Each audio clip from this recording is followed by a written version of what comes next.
سامعین، خواتین و حضرات، السلام علیکم ورحمۃ اللہ وبرکاتہ۔ گناہ کبیرہ اور ان کی تباہ کاریوں کے عنوان سے کچھ باتیں آج کی اس نشست میں آپ کے گوش گزار کروں گا۔ اللہ تعالی میری زبان پر کلمۃ الحق جاری فرمائے۔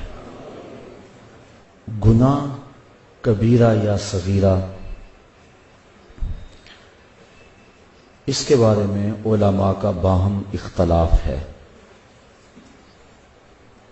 امام ابو اسحاق اسفرائینی اور قاضی ابو بکر باقلانی اور دیگر علماء اشاعرہ اس بات کے قائل نہیں ہیں کہ گناہ چھوٹا ہوتا ہے۔ وہ کہتے ہیں ہر گناہ بڑا ہوتا ہے۔ جس سے یار ناراض ہو جائے، وہ جملہ، وہ عمل، وہ فعل، وہ قول چھوٹا نہیں، بڑا ہے۔ تو پھر صغیرہ اور کبیرہ کی جو تقسیم ہے یہ کیا معنی رکھتی ہے؟ تو علماء کرام کے ایک طبقے کا موقف یہ ہے کہ ایک دوسرے سے اس کا موازنہ کیا جائے، فی نفس ہی چھوٹا نہیں ہے، لیکن کچھ گناہ ان بڑوں میں اور زیادہ بڑے ہیں، اس لیے کہا جاتا ہے کہ یہ گناہ بڑے ہیں اور یہ ان میں سے بھی بڑے ہیں۔ لیکن ایک دوسرا طبقہ صغیرہ اور کبیرہ گناہوں کی تقسیم کا قائل ہے، اور اس پہ قرآن مجید کی اس آیت کو بطور دلیل پیش کرتے ہیں جو میں نے آپ کے سامنے تلاوت کی، کہ اللہ تعالیٰ جل شانہ ارشاد فرماتا ہے اگر تم بڑے گناہوں سے اجتناب کرو تو باقی گناہ تمہارے میں ویسے ہی معاف فرما دو۔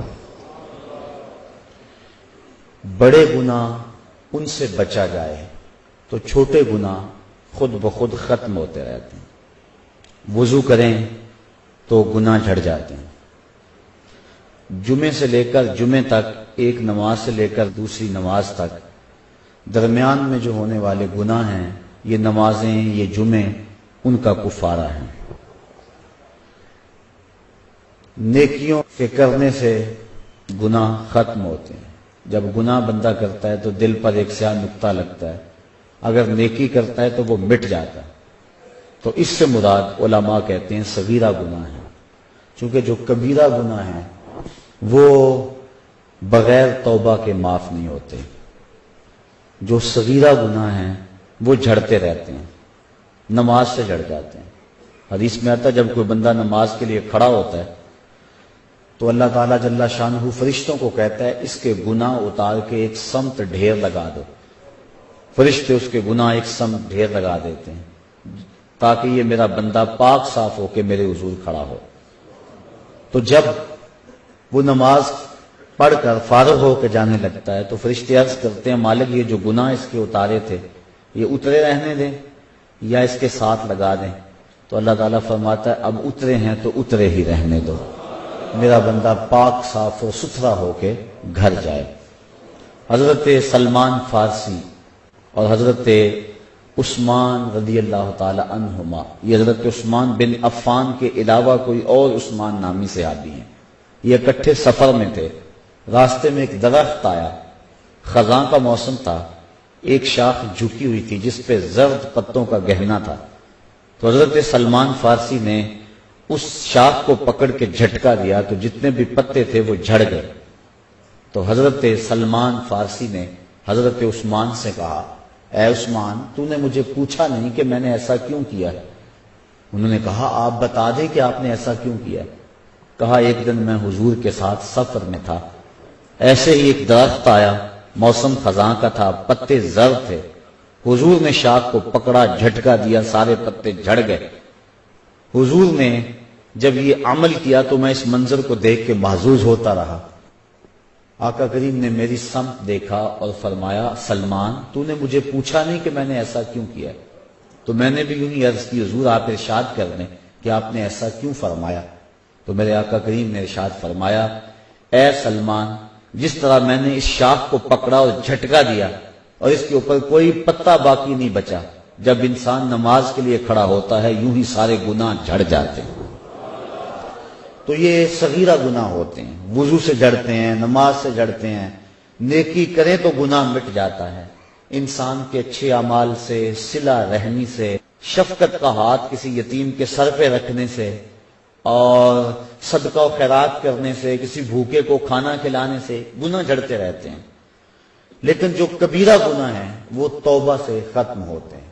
اس لیے صغیرہ اور کبیرہ کی تقسیم کا ایک طبقہ قائل ہے، اور احادیث کے اندر مختلف تعداد صغیرہ اور کبیرہ کی ہے. بعض علماء کہتے ہیں کہ جو کبیرہ گناہ ہیں ان کی تعداد 7 ہے. بخاری اور مسلم میں متفق علیہ روایت ہے، حضور علیہ السلام نے فرمایا کہ 7 چیزیں مہلکات میں سے، موبقات میں سے، ہلاک کر دینے والی ہیں، اور حضور نے وہ 7 گناہ گنوائے ہیں. بعض نے کہا کہ یہی کبیرہ ہے. بعض نے کہا کہ ایک روایت میں 9 کبائر کا تذکرہ آتا ہے، لہذا 9 گناہ کبیرہ ہیں. امام ذہبی نے الکبائر کے اندر 70 گناہوں پر تبصرہ کیا ہے، اور آپ کا موقف یہ ہے کہ یہ 70 گناہ کبیرہ ہیں. الزواجر کے اندر ابن حجر نے 467 گناہ لکھے اور ان کا عذاب اور ان کی تفصیل آگے لکھی. ان کے قول کے مطابق اور تحقیق کے مطابق تقریباً 500 کے قریب گناہ کبیرہ ہے.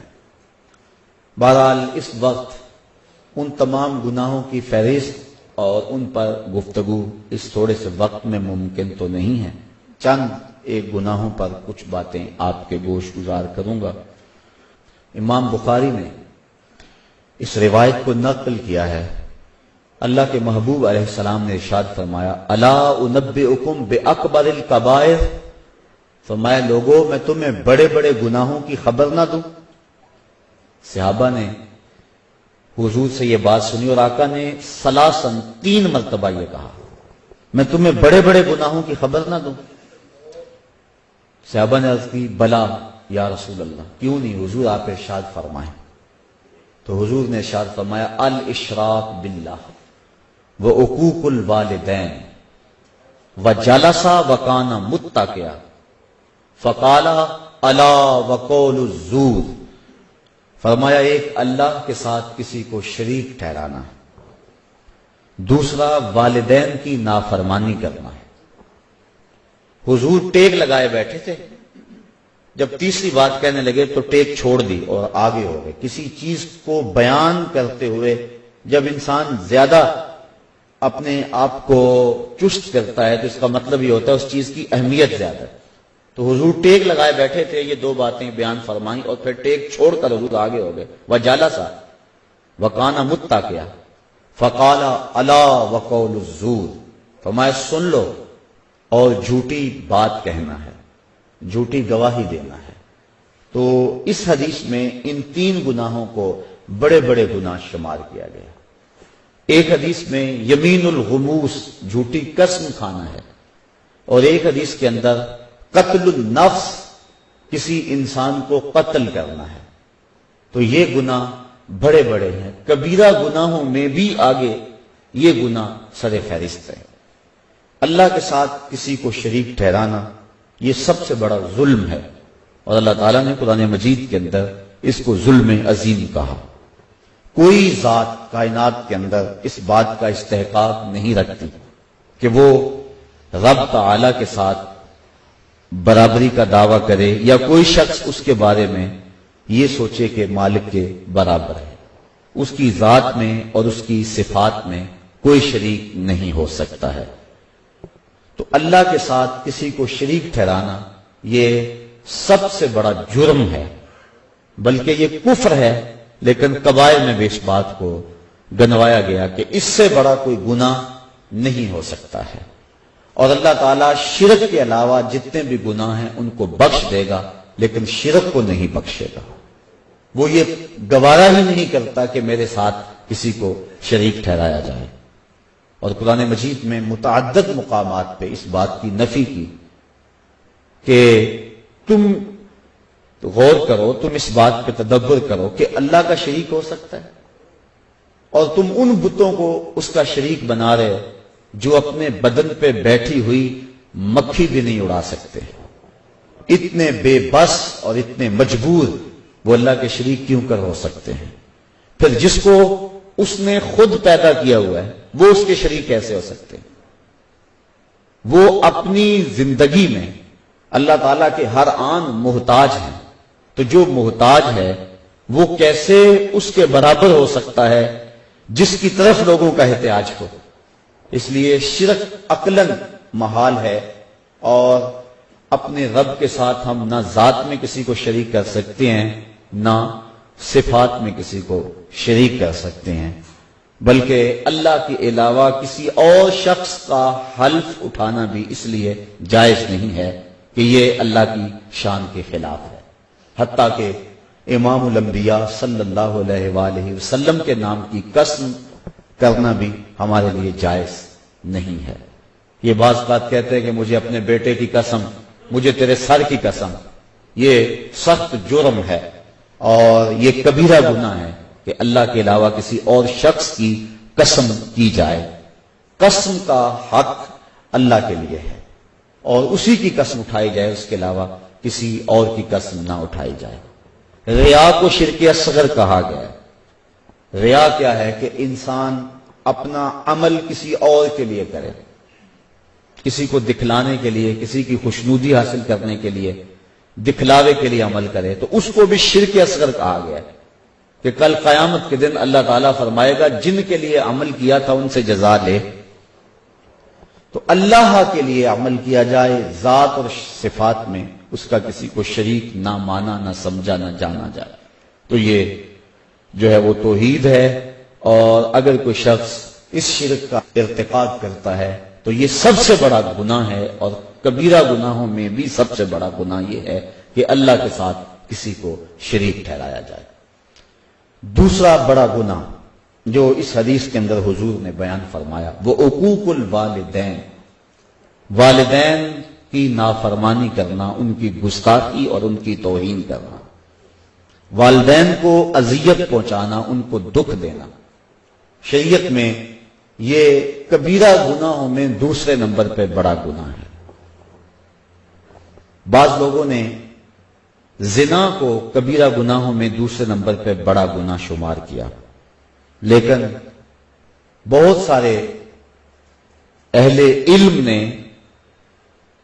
کبیرہ گناہوں میں سے شرک کے بعد بڑا گناہ حقوق الوالدین، والدین کی نافرمانی کو شمار کیا ہے کہ والدین کی نافرمانی نہ کی جائے۔ اور اللہ تعالیٰ نے قرآن مجید میں ان کی حضور ادب سے پیش ہونے اور اپنے بازوؤں کو سکیڑ لینے کی تاکید فرمائی، اور یہاں تک فرمایا کہ ان کے سامنے اف تک نہ کہو۔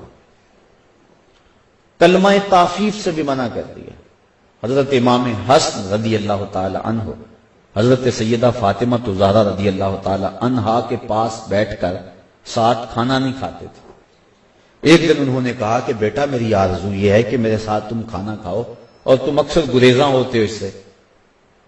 عرض کی امی جی میں اس بات سے ڈرتا ہوں کہ کسی لقمے کی طرف آپ کی نظر بڑھ جائے لیکن ابھی آپ کا ہاتھ نہ بڑھے، اور میں آپ کے ارادے سے عدم آگہی کی وجہ سے اس لقمے کو اٹھا لوں اور آپ ماں ہونے کے ناطے سے نہ روکیں تو یہ آپ کی کہیں توہین نہ ہو جائے، میں اس ڈر سے آپ کے ساتھ بیٹھ کے کھانا بھی نہیں کھاتا۔ کلمہ تعفیف کے زمرے میں علماء نے یہ بات بھی لکھی ہے کہ والدین کے سامنے اف بھی نہ کرو۔ اس کا مفہوم کیا ہے؟ وہ کہتے ہیں جب والدین بوڑھے ہو جائیں اور اس حالت میں پہنچ جائیں کہ بول و براز چارپائی پہ کر دیں، تو اولاد، سعادت مند جو اولاد ہے وہ والدین کو اس عمر کے اندر اٹھاتی ہے، ان کے کپڑے بدلتی ہے اور غلاظت، گندگی دور کرتی ہے اور اس میں سعادت سمجھتی ہے۔ ایک شاعر ہوا احسان دانش، وہ کہتا ہے میں اپنی ماں کی خدمت اپنی بیوی کو نہیں کرنے دی، میں نے کہا یہ حق میرا ہے اور یہ میں سعادت کسی اور کو کیوں دوں۔ اور وہ کہتا ہے کہ کافی دور نہر تھی ہمارے گھر سے، جہاں جا کر میں اس کا لباس دھوتا تھا اور پھر واپس آتا تھا۔ تو ہم بیویوں کے سپرد کر کے بعض اوقات چلے جاتے ہیں اپنے ماں باپ کو، اور یہ نہیں سمجھتے کہ اس میں ہمارا اپنا حق کتنا ہے۔ ان کی سعادت مندی کہ اگر وہ تعاون کریں، لیکن یہ اولاد کی ذمہ داری ہے کہ وہ اپنے ماں باپ کی خدمت کریں، اور ماں باپ کی خدمت کرنے والا دنیا کے اوپر ہی نقد جزا پاتا ہے۔ ایک روایت کے اندر میں نے پڑھا ہے کہ والدین کی خدمت کرنے والا دنیا کے اندر ہی جزا پاتا ہے، آخرت کے اندر جو اس کو ملنی ہے وہ تو ضرور ملے گی۔ اور اسی طرح جو والدین کی نافرمانی کرتا ہے، اللہ اس کے عذاب کو آخرت پر ادھار نہیں چھوڑتا، دنیا پر بھی اس کو ذلیل کرتا ہے، جو والدین کو دنیا میں رسوا کرتا ہے۔ اور آپ دیکھ لیں معاشرے کے اندر جس نے والدین کو دکھ دیا وہ دنیا میں بھی ذلیل ضرور ہوا۔ بلکہ صوفیاء نے کتب تصوف میں لکھا ہے، اور اس کی مؤید ایک حدیث بھی ہے کہ جس نے والدین کے لیے روزانہ دعا کی، والدین زندہ ہیں یا فوت ہو گئے، معمول بنا لیا کہ ان کے لیے مغفرت کی دعا کرے، تو کہتے ہیں ساری زندگی اس کے رزق میں بے برکتی نہیں آ سکتی۔ تو ان کی خدمت کو شعار بنانا اور ان کی خدمت کو سعادت سمجھنا، یہی عزتوں کا ظرف ہے۔ بلکہ ذرا غور کیجئے، صحاح میں روایت ہے، حضور علیہ السلام کی خدمت میں ایک شخص حاضر ہوا، عرض کی حضور میں آپ سے اذن جہاد طلب کرتا ہوں، جہاد پہ جانا چاہتا ہوں۔ تو جواباً ارشاد فرمایا احی والداک، کیا تیرے والدین زندہ ہیں؟ قال نعم، عرض کیا حضور میرے والدین زندہ ہیں۔ قال ففیہ ما فجاہد، کہا جا ان کی خدمت کر، یہی تیرا جہاد ہے۔ باپ فالج میں گرا ہوا ہے اور بیٹا تبلیغی چلہ کاٹنے جا رہا ہے، کوئی قبولیت نہیں ہے۔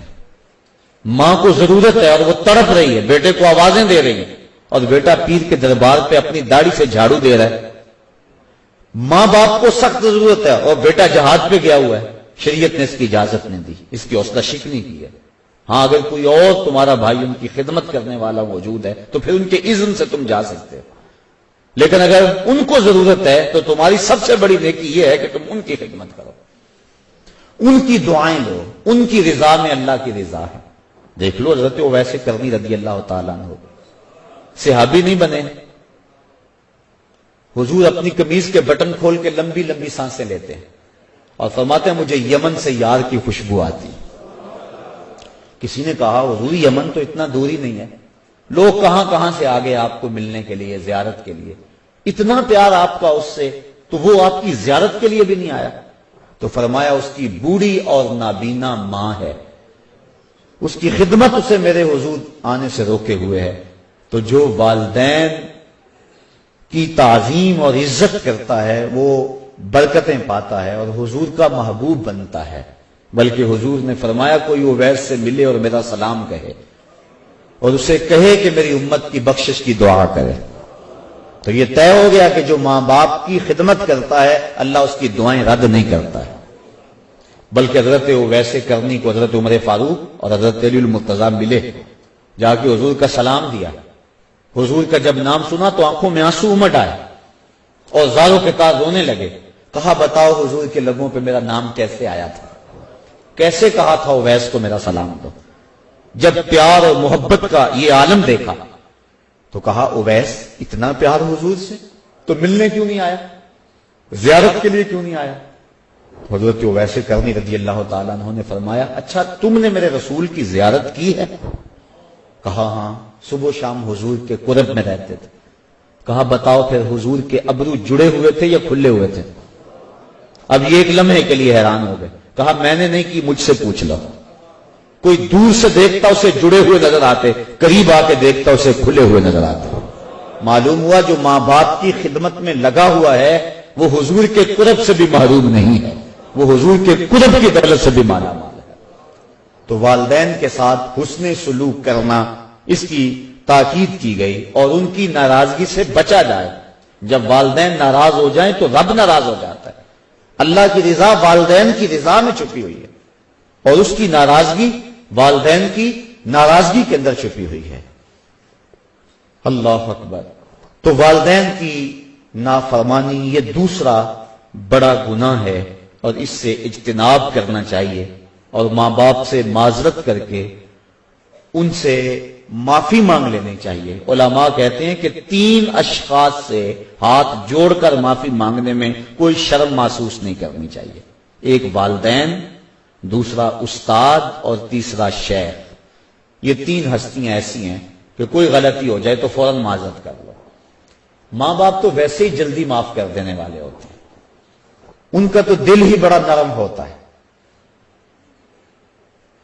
ایک صحابی، ان کی روح پرواز نہیں ہو رہی تھی، تو حضور علیہ السلام تشریف لے گئے، تو آقا کریم نے پوچھا کہ اس کی ماں ہے؟ عرض کی ہاں حضور ہے۔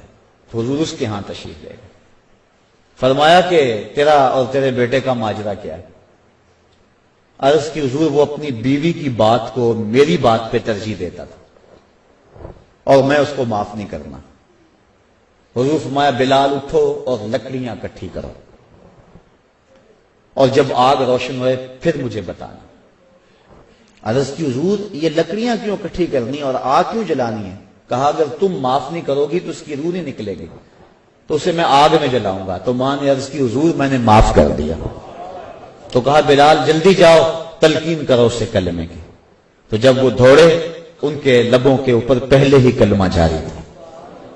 تو ماں باپ کی نافرمانی، ماں باپ کی ناراضگی اللہ کی ناراضگی کا سبب بن جاتا ہے۔ یہ دوسرا بڑا جرم ہے۔ تیسرا کبیرہ گناہ قتل النفس، کسی جان کو قتل کرنا۔ جس نے کسی ایک انسان کو قتل کیا گویا اس نے پوری انسانیت کو قتل کیا، اور جس نے کسی ایک انسان کی زندگی بچائی گویا اس نے پوری انسانیت کو زندگی بخشی۔ اور اللہ تعالیٰ فرماتا ہے جس نے کسی مومن کو جان بوجھ کر قتل کیا اس کی سزا جہنم ہے۔ اور حدیث میں آتا ہے کہ مومن کو حق کے علاوہ تم قتل نہیں کر سکتے ہو، اور حق 3 ہیں، ایک شادی شدہ زانی، ایک قتل کے بدلے قتل قصاص، اور تیسرا دین سے بغاوت کرنے والا۔ آپ اس حق میں کسی کو قتل کریں گے، اس کے علاوہ آپ کسی کو قتل نہیں کر سکتے۔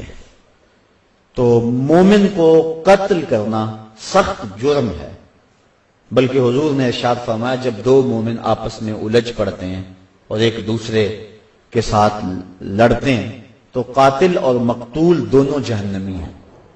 عرض کی حضور قاتل تو جہنمی ہوا، مقتول کیسے جہنمی ہوا؟ فرمایا وہ بھی اپنے بھائی کے قتل کرنے پہ حریص تھا، یہ الگ بات ہے کہ اس نے پہلے اس کو قتل کر دیا، لہذا دونوں جہنمی ہیں۔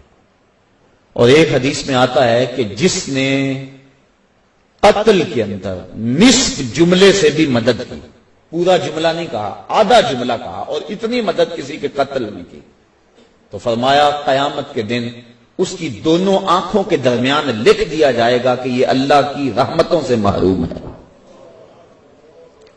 یہ جو قاتل پارٹی کی طرف سے ان قواریوں پہ جاتے ہیں اور کہتے ہیں جی برادری کا مسئلہ ہے، ذرا وہ اس بات پہ غور کریں، جس نے آدھے جملے سے بھی مدد کی تو اس کی آنکھوں کے درمیان یہ بات لکھ دی جائے گی کہ یہ اللہ کی رحمتوں سے دور ہے۔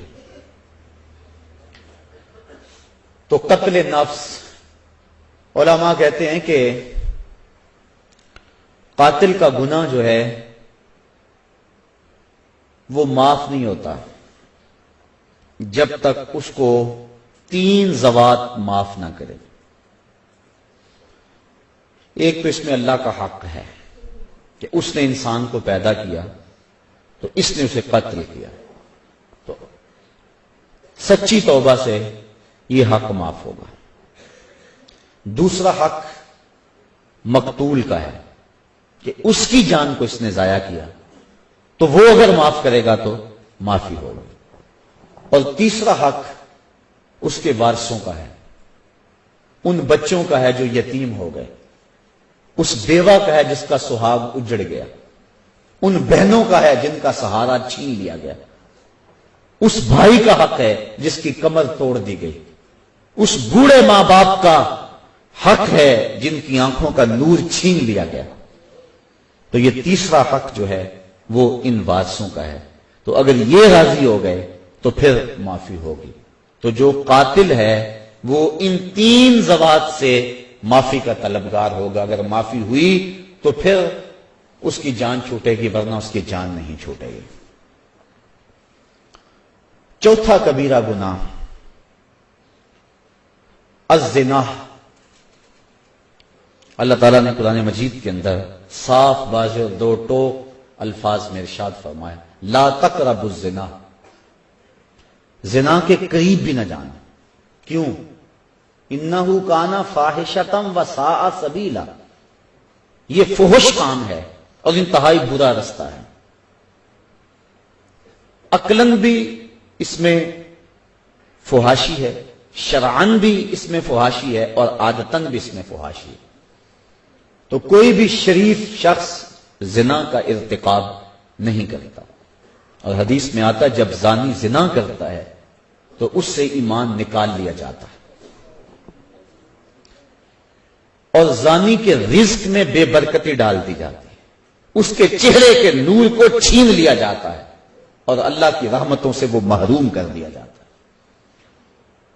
اللہ کے محبوب علیہ السلام کی بارگاہ میں ایک شخص حاضر ہوا، اسلام اس نے قبول کیا اور عرض کی حضور میرے میں بڑے گناہ ہیں اور میں وہ چھوڑنے کا آپ سے وعدہ کرتا ہوں، لیکن مجھے لت پڑی ہے زنا کی، وہ میں نہیں چھوڑ سکتا.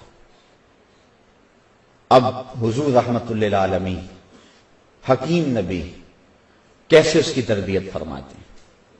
اس نے کہا سارے گناہ چھوڑ دوں گا، زنا نہیں چھوڑ سکتا. فرمایا تو کیا پسند کرتا ہے کہ تیری ماں کے ساتھ کوئی زنا کرے؟ اس نے عرض کی حضور میں یہ پسند نہیں کرتا. تو فرمایا جس کے ساتھ تو زنا کرے گا وہ بھی کسی کی ماں ہوگی. اس طرح فرمایا تو پسند کرتا ہے کہ کوئی تیری بہن کے ساتھ زنا کرے؟ اس نے کہا حضور یہ میں کیسے پسند کرتا ہوں. تو فرمایا کہ جس کے ساتھ تو زنا کرے گا وہ کسی کی بہن ہو سکتی ہے. اس طرح بیٹی کے بارے میں، بیوی کے بارے میں حضور نے فرمایا. تو وہ بات اس کے اندر اتر گئی. عرض کی حضور میں توبہ کرتا ہوں، آج کے بعد زنا نہیں کروں گا. زنا اللہ کو سخت ناپسند ہے. اللہ تعالی جل شانہ نے حد مقرر فرمائی، جو شخص زنا کرتا ہے اس کو 100 کوڑے مارو. اور اگر کوئی شادی شدہ ہے اور پھر اس شادی شدہ سے اس فعل کا ارتکاب ہوتا ہے تو شریعت میں حکم ہے کہ اس کو سنسار کیا جائے. اللہ تعالیٰ گوارا نہیں کرتا کہ وہ میری زمین پہ رہے. کہا اس کو سنسار کر دو، پتھر مار مار کے ہلاک کر دو، یہ اس کی سزا ہے. تو زنا ایک ایسا جرم ہے. حضور علیہ السلام فرماتے ہیں کہ میں نے ایک خواب دیکھا اور میں نے وہاں دیکھا کہ ایک تنور ہے جس کے اندر سے چیخوں کی آواز آ رہی ہے، اور میں آگے بڑھا دیکھوں کہ اس میں کیا ہے. تو کیا دیکھتا ہوں کہ اس کے اندر آگ کے شعلے بھڑک رہے ہیں، اور اس میں کچھ برہنہ مرد اور برہنہ عورتیں ہیں. اور جب آگ کے الاؤ اور آگ کے شعلے ان کے جسم کو جلساتے ہیں تو وہ چیختے ہیں اور شور کرتے ہیں اور اچھلتے ہیں. میں نے جبریل سے پوچھا کہ یہ لوگ کون ہیں؟ تو جبریل امین نے کہا حضور یہ وہ لوگ ہیں جو زنا کیا کرتے تھے. اور ایک روایت جو میں نے پرسوں بھی آپ کے سامنے رکھی کہ 3 اشخاص کی طرف اللہ نظر رحمت نہیں کرے گا، اور نہ ان کو پاک کرے گا، اور نہ ہی اللہ تعالی جل شانہ ان کی طرف جو ہے وہ دیکھے گا. وہ 3 اشخاص میں سے پہلا شخص شیخ زان، وہ شخص جو بوڑھا ہو گیا ہے لیکن زنا نہیں چھوڑتا ہے. بوڑھا زانی اللہ کو سخت ناپسند ہے. تو یہ ایسا کبیرہ گناہ ہے جس سے حضور نے ارشاد فرمایا کہ جس قوم میں زنا پھیل جاتا ہے اس قوم کے اندر ایسی بیماریاں جنم لیتی ہیں جو اس سے قبل تم نے نہیں سنی ہوں گی. یہ ایڈز کے نام سے بیماری سابقہ اس کی مثال بھی نہیں ہے.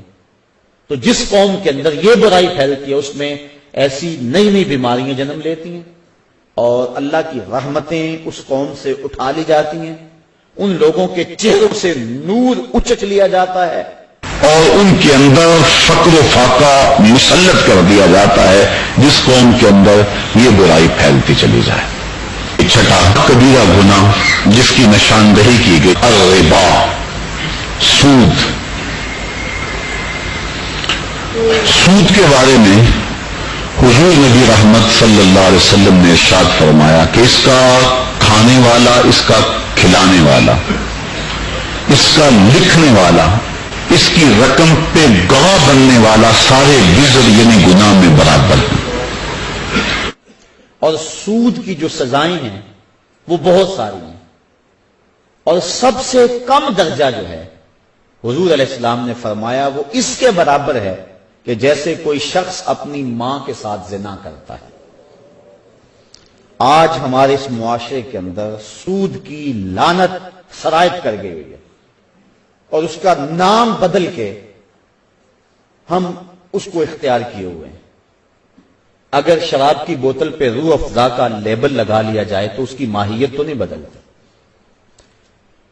تو سود کا ہم نے مختلف انداز سے اس کے نام رکھ لیے، اور معاشرے کے اندر ہم کہتے ہیں کہ جی ہمارا کام ہی نہیں چلتا، کیا کریں، مجبور ہے، اور کئی بہانے ہیں لوگوں کے پاس، اور کئی باتیں اس حوالے سے۔ قرب قیامت کے فتنوں کو بیان کرتے ہوئے ارشاد فرمایا کہ قرب قیامت میں اگر کسی کے پاس سود نہیں پہنچے گا تو اس کا دھواں ضرور پہنچے گا، یعنی ایسے حالات بن جائیں گے، لوگ اللہ سے اتنے دور ہو جائیں گے۔ تو سود ایک ایسی بیماری ہے، ایسا جرم ہے کہ جس کی سزا قیامت کے دن اللہ تعالیٰ نے قرآن مجید میں فرمائی کہ وہ ایسے اٹھایا جائے گا جس طرح کسی شخص کو شیطان نے مس کیا ہوا ہے، اور اس کی جو حالت ہوتی، یہ جو کہتے ہیں اس کو جن آ گیا اور اس کو اپنی ہوش نہیں رہتی، گرتا ہے دائیں بائیں، جو سود خور ہے کل قیامت کے دن اس طرح اٹھایا جائے گا کہ جس طرح کسی کو شیطان نے مس کیا ہو، اور وہ جس طرح مجنون اور اس کی حالت غیر ہوتی ہے، قیامت کے دن اس طرح جو ہے وہ سود خور اٹھایا جائے گا۔ حبیب اجمی بہت بڑا سود خور ہے، گزر رہا ہے سڑک سے، بچے کھیل رہے ہیں، اس وقت کچی سڑکیں ہوتی تھی، تو اس کے پاؤں سے گرد اڑی، تو جب گرد اڑی تو ان بچوں نے کہا پیچھے ہٹ جاؤ، یہ سود خور جا رہا ہے، کہیں ایسا نہ ہو کہ اس کے پاؤں سے اڑنے والی گرد تمہارے اوپر پڑ جائے اور تمہیں جہنم کی آگ میں ڈالا جائے۔ ان بچوں کی بات ابھی اجمی نے سنی اور بڑا پریشان ہوا۔ بعض کا ایک جملہ بندے کو بدل دیتا ہے۔ میں پچھلے دن سنت اور بدعت کے عنوان سے کچھ باتیں کی، تو میں جب واپس یہاں سے نکلا ہوں تو کتنے لوگوں نے مجھے یہ بات کہی ہے کہ آپ دعا کریں کہ جب دوبارہ ہم آپ کو ملے تو ہمارے چہرے پہ سنت کا نور ہو۔ تو بعض کا وقت ایسا ہوتا ہے کہ ایک جملہ اندر اتر جاتا ہے۔ ان بچوں نے کہا پیچھے ہٹ جاؤ، کہیں ابھی بجمی کے پاؤں سے اڑنے والی دھول تمہارے اوپر پڑ گئی تو تم جہنمی نہ ہو جاؤ۔ تو ابھی بجمی بڑا رویا، جہاں گیا وہاں واپس پلٹا اور اس نے پکی توبہ کر لی کہ مالک آج کے بعد سودی کاروبار نہیں کروں گا۔ تو جب واپس آیا تو وہی بچے بھی کھیل رہے تھے، اور اس کے دل میں شرمندگی تھی ان بچوں سے، گزرنے لگا تیزی سے تو گرد زیادہ اڑی، تو بچوں نے ایک دوسرے سے کہا اور جلدی جلدی آگے ہو جاؤ، اگر حبیب اجمی کے پاؤں سے اڑنے والی دھول تمہارے بدن کے کسی حصے میں پہنچ گئی تو تمہیں اللہ جنت کی بہاریں عطا فرما دے۔ قیامت کے دن کچھ لوگوں کے بڑے بڑے جسم ہوں گے، حدیث میں آتا ہے، اور حضور نے اس منظر کو دیکھا، اور بطن ہوں گے جس طرح شیشہ ہوتا ہے، اور اس کے اندر حضور نے دیکھے سانپ ہیں اور بچھو ہیں، اور وہ شخص اٹھتا ہے تو اس سے اٹھا نہیں جاتا۔ پوچھا جبریل یہ کون لوگ ہیں؟ فرمایا یہ وہ لوگ ہیں جو سود کھایا کرتے تھے۔ تو سود کھانا، سود کھلانا، سود لکھنا، سود کی رقم پہ گواہ بننا، یہ سارے جرم کے اندر برابر کے شریک ہیں۔ اللہ ہمیں اس لعنت سے محفوظ فرمائے۔ اگر کسی کے کاروبار کے اندر سود کا ایک ذرہ بھی ہے تو وہ جلدی سے اپنے کاروبار کو پاک کر دے، کیونکہ سود میں فائدہ کوئی نہیں ہے، سود میں نقصان ہی نقصان ہے۔ اللہ تعالیٰ فرماتا ہے کہ وہ ربا کو گھٹاتا ہے اور جو تم صدقات دیتے ہو اس کو بڑھاتا ہے۔ عقل انسانی کہتی ہے کہ جو سود لیتے ہیں اس سے تو مال میں اضافہ ہوتا ہے، اور زکات نکالیں تو اس میں مال میں کمی ہوگی، لیکن اللہ فرماتا ہے نہیں، اس میں زیادتی ہوگی، اس میں کمی ہوگی۔ ایک روایت میں آتا ہے کہ جب بندہ صدقہ کرتا ہے تو رحمان اس کو اپنی قدرت کی مٹھی میں لے لیتا ہے، اور پھر اتنی تیزی کے ساتھ وہ صدقہ بڑھتا ہے جس طرح گھوڑا بڑھتا ہے، اور کل قیامت کے دن چھوٹا سا جو صدقہ کیا جائے گا اس کو ایسے ملے گا جس طرح احد پہاڑ ہوتا ہے۔ تو صدقے بڑھتے ہیں اور سود جو ہے اس سے رزق سمٹتا ہے اور زندگی کے اندر بے چینی اور اضطراب پیدا ہو جاتا ہے۔ 7واں گناہ جس کو کبائر میں شمار کیا گیا وہ شراب نوشی ہے۔ ایک روایت میں آتا ہے شارب الخمر کا عابد الوثن، شراب پینے والا بت پوجنے والے کی طرح ہے۔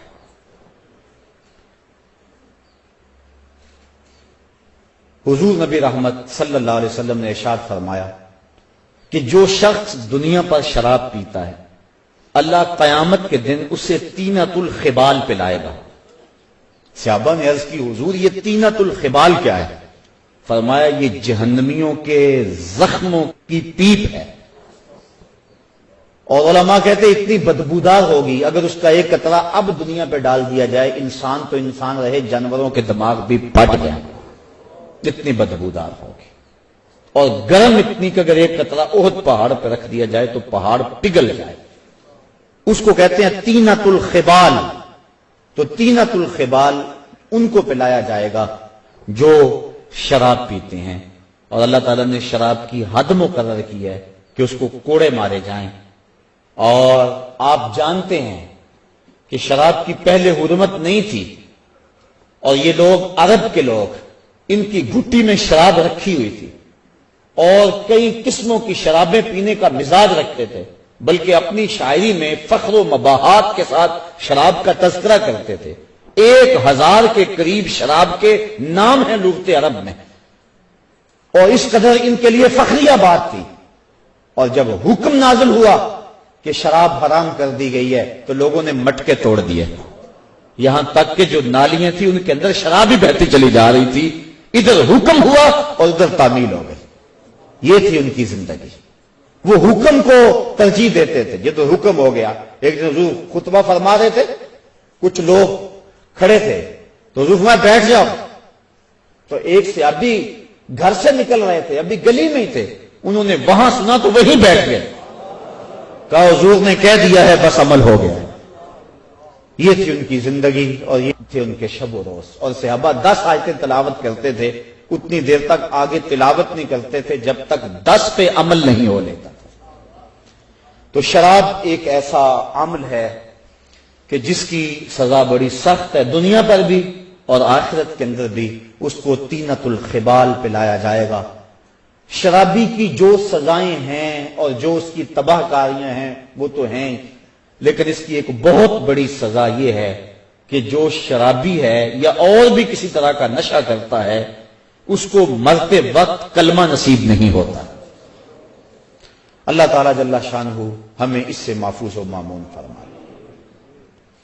کبیرہ گناہوں میں سے ایک گناہ النیاحہ، جب کوئی شخص فوت ہو جائے تو نوحے کرنا، یہ بالخصوص عورتوں میں ہے، مردوں میں بھی پایا جاتا ہے لیکن زیادہ تر یہ بیماری عورتوں میں ہے۔ کوئی کہتا ہے اللہ تجھے ترس نہ آیا، یہ جملہ تو خیر کفر ہے، اگر کسی نے کہا تو اس کو تجدید ایمان لازم ہے۔ جب کوئی دکھ پہنچے تو ظاہر اسلام دین فطرت ہے، اسلام یہ نہیں کہتا کہ تم اظہار غم نہ کرو، لیکن اظہار غم کے 4 طریقے ہیں: دل کا غم، آنکھوں کا غم، زبان کا غم، ہاتھوں کا غم۔ دل کا غم کیا ہے کہ دل دکھ سے بھر جائے، آنکھوں کا کیا غم ہے؟ آنسو بہائیں۔ زبان کا کیا غم ہے کہ واویلا کیا جائے، اور ہاتھوں کا غم کیا ہے کہ گریبان نوچا جائے، منہ پہ تھپڑ مارے جائیں، بال کھینچے جائیں۔ پہلے 2 غم رحمان کی طرف سے اور دوسرے 2 شیطان کی طرف سے۔ فرمایا لیسا منا من ضرب الخدود وشق الجیوب ودعا بدعوی الجاہلیہ، جس نے گریبان پھاڑا، چہرے پہ تماچے مارے اور جہلوں جیسی باتیں کی، فرمایا ہمارے سے اس کا کوئی تعلق نہیں ہے۔ تو نوحے سے منع فرمایا گیا، بلکہ اگر مرنے والے کے دل میں یہ آرزو تھی کہ میرے بعد خوب چیخ پکار پڑے گی، لوگ بڑا روئیں گے، بعض لوگ کہتے ہیں ہمیں کون رونے والا ہوگا، تو اگر کسی کے دل میں یہ ہوگی کہ میرے بعد لوگ روئیں اور عجیب کیفیت بن جائے، تو ایسے نوحے پہ جو راضی تھا، حضور علیہ السلام نے ارشاد فرمایا جب وہ مرتا ہے تو رونے والوں کے رونے کی وجہ سے اس کو قبر میں عذاب ہوتا ہے، جتنا لوگ زیادہ روئیں گے اتنا ہی اس کو عذاب دیا جاتا، اگر وہ اس پہ راضی تھا۔ لیکن اگر راضی نہیں تھا تو علماء نے تعبیر کی ہے کہ جو رونے والوں کا عذاب اہل قبور کو ہوتا ہے تو وہ انہی پر ہے، جو نہیں راضی تھے ان پر نہیں ہے، تو نوحے سے منع کر دیا گیا۔ باقی آنکھوں سے آنسو بہائے جا سکتے ہیں، بلکہ وہ اظہار محبت ہے۔ جب حضور کا بیٹا انتقال کر گیا، شہزادہ رسول حضرت ابراہیم علیہ السلام، تو حضور تشریف لائے، سرہانے پہ بیٹھے، بیٹے کی پیشانی پہ ہاتھ رکھا، وَأَيْنَ رَسُولِ اللَّهِ تَدْمَعَانِ، حضور کی آنکھوں سے آنسو جاری تھے، اور حضور نے زبان سے کیا کہا بیٹا ابراہیم آنکھیں رو رہی ہیں، دل غم زدہ ہے، لیکن زبان سے وہی کہوں گا جس سے رب راضی ہوگا، زبان سے ایسا جملہ نہیں نکالوں گا جس سے میرا رب ناراض ہو جائے۔ تو یہ جو نوحہ ہے، مرتے وقت عورتیں جس انداز میں، حالانکہ تلقینیں صبر کرنے کی ضرورت ہوتی ہے، جب آپ کسی کے ہاں جائیں، فوتگی ہو گئی ہو، تو کوشش کریں کہ ان کو ایسا جملہ کہے جن سے اس کی ڈھارس بن جائے، نہ یہ کہ کوئی ایسی بات کر کے ان کے جذبے کو اور آگے بڑھا دے اور ان کی آنکھ کو اور زیادہ تاؤ دے، ایسا نہیں ہے، بلکہ تلقین صبر کرے۔ ایک عورت کسی قبر پہ بیٹھ کے رو رہی تھی، حضور علیہ السلام گزرے تو فرمایا اصبری یا امت اللہ، اے اللہ کی لونڈی صبر کر۔ اسے نہیں پتا کہ یہ گزرنے والا کون ہے، وہ غم میں بیٹھی ہوئی تھی، اس نے کہا تجھے یہ دکھ پہنچا ہوتا تجھے پتا چلتا، تو کسی نے اس کو بتایا کہ تو کیا کیا بیٹھی ہے، یہ تو حضور تھے، تو وہ سخت پریشان ہوئی، تو حضور نے فرمایا صبر وہ ہے جو پہلے صدمے پہ کیا جائے، الصبر عند الصدمۃ الاولی، جو پہلے صدمے پہ صبر کیا جائے وہی صبر ہوتا ہے۔ جب آہستہ آہستہ دکھ آتے جاتے ہیں تو انسان عادی بن جاتا ہے، تو جب تکلیف پہنچتی ہے تو اس وقت مومن کیا کہتا ہے، انا للہ و انا الیہ راجعون۔ اور علماء نے یہ بھی لکھا ہے کہ صبر کی تعریف یہ ہے کہ معمولات عبادت کا ضائع نہ ہو، جو ایسا کرے وہ صابر ہے۔ یہ نہیں ہے کہ تکلیف آ گئی تو اب نماز بھی جاتی رہے، نہیں، وہ معمولات اپنے معمول پہ جاری رہے۔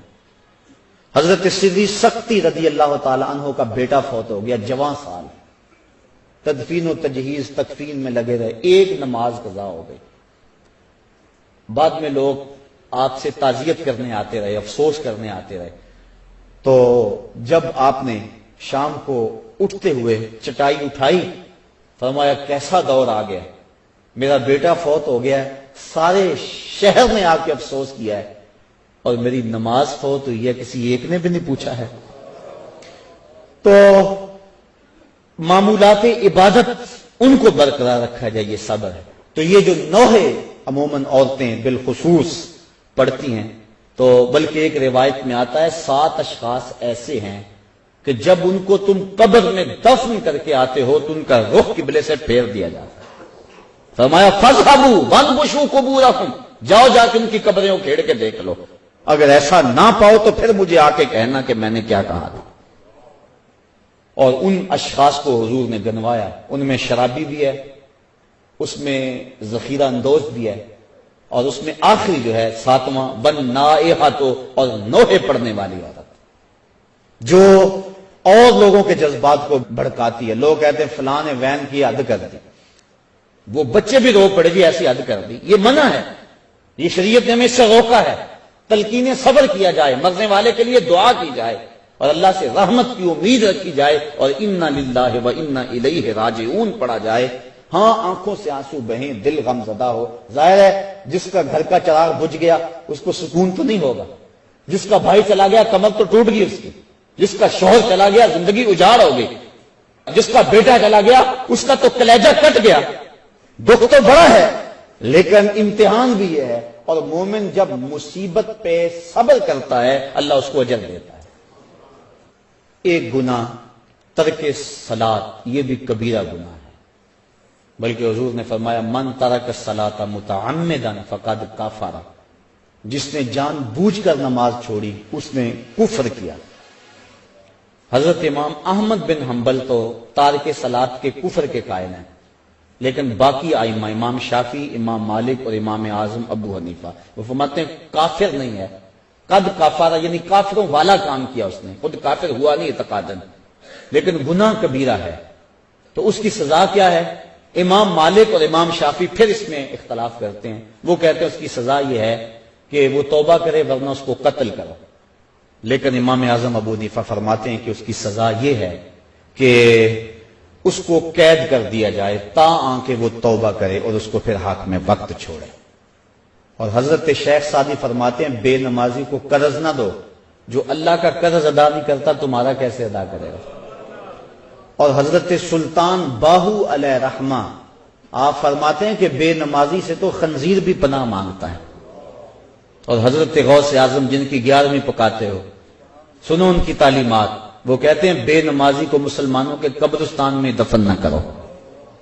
تو یہ ہے اتنی سخت تحدید ان لوگوں کے لیے جو نماز چھوڑتے ہیں، جو نماز چھوڑتے ہیں لیکن جماعت سے نہیں پڑھتے، ان کے بارے میں یہ تحدید ہے۔ تارک الجماعت ملعون، فرمایا کہ جو جماعت کو ترک کرتا ہے وہ لعنتی ہے، تو جو نماز ہی نہیں پڑھتا ہے تو اس کی کیفیت کیا ہوگی؟ تو ترک صلاۃ سخت جرم ہے، قیامت کے دن کچھ لوگ جہنم کی طرف دھکیلے جا رہے ہوں گے۔ اللہ تعالیٰ قرآن مجید میں فرماتا ہے ان سے کچھ لوگ پوچھیں گے ما سلککم فی سقر، تم جہنم میں کیوں جا رہے ہو؟ تو وہ جواباً کیا کہیں گے؟ لم نکو من المصلین، ہم نماز نہیں پڑھا کرتے تھے، یعنی ہمارا جہنم میں جانے کا سبب یہ ہوا کہ ہم نماز نہیں پڑھا کرتے تھے۔ اور صاحبو اللہ کے محبوب کا ایک فرمان سنو اور غور سے سنو، حضور فرماتے ہیں کہ جو بے نماز ہے کل قیامت میں اس کو جس صف میں دشمنان خدا فرعون، حامان، قارون کھڑے ہوں گے، بے نمازی کو صف میں کھڑا کر دیا جائے گا۔ کیا ہم میں سے کوئی گوارا کرتا ہے کہ دشمنان خدا کی صف میں کھڑے کر دیے جائیں؟ اگر نہیں گوارا کرتے تو عزم کریں کہ آج کے بعد نماز نہیں چھوڑیں گے۔ صرف رمضان میں فرض نہیں ہے، رمضان المبارک کے علاوہ بھی نماز فرض ہے۔ اور اس معمول کو یہ اللہ نے کرم کیا کہ مسجدوں کے در کھل گئے، شیطان راستے سے ہٹ گیا اور مسجدیں آباد ہو گئیں، پیشانیاں سجدوں سے آشنا ہو گئیں، دل اس کی محبت سے سرشار ہو گئے، اور سحری کا منظر کتنا حسین ہوتا ہے، افطاری کے لمحے کتنے حسین ہوتے ہیں۔ اور کبھی غور کرنا، جب ہم یہاں درس سے فارغ ہوتے ہیں تو باہر کا ذرا منظر اس وقت دیکھنا، ایسا لگتا ہے جیسے رحمت ربی اتر رہی ہے۔ عجیب کیفیت میں تو محسوس کرتا ہوں کہ اللہ کا قرآن سنا، اس کا دین سنا، اس کے پیغام کو سنا تو ایسی کیفیات نصیب ہو جاتے ہیں۔ یہ رمضان کے عشرہ رحمت سے چھنتا ہوا نور ہے جو ہمارے من میں اجالے پیدا کر رہا ہے۔ تو یہ جو ہمیں توفیق نصیب ہوئی رمضان میں نماز کی، دعا کریں کہ یہ تسلسل سے باقی رہے، اور یہ جن گناہوں کی نشاندہی کی گئی ہے اللہ ہمیں بچنے کی توفیق دے، جن کی نہیں بھی کی گئی ہمیں پتہ ہے کہ گناہ کیا ہے۔ حضور نے فرمایا کہ جو تیرے سینے میں کھٹکے اور تو لوگوں کے اس پر مطلع ہونے سے ڈرے وہ گناہ ہے، ما حاک فی صدرک، تو ہمیں پتہ ہے گناہ کیا ہے اور نیکی کیا ہے۔ ہمیں اپنی زندگی کو ایک خوبصورت نظم دینا چاہیے اور زندگی کو نیکیوں کا حسن دینا چاہیے۔ اللہ مجھے آپ کو اپنی رحمتوں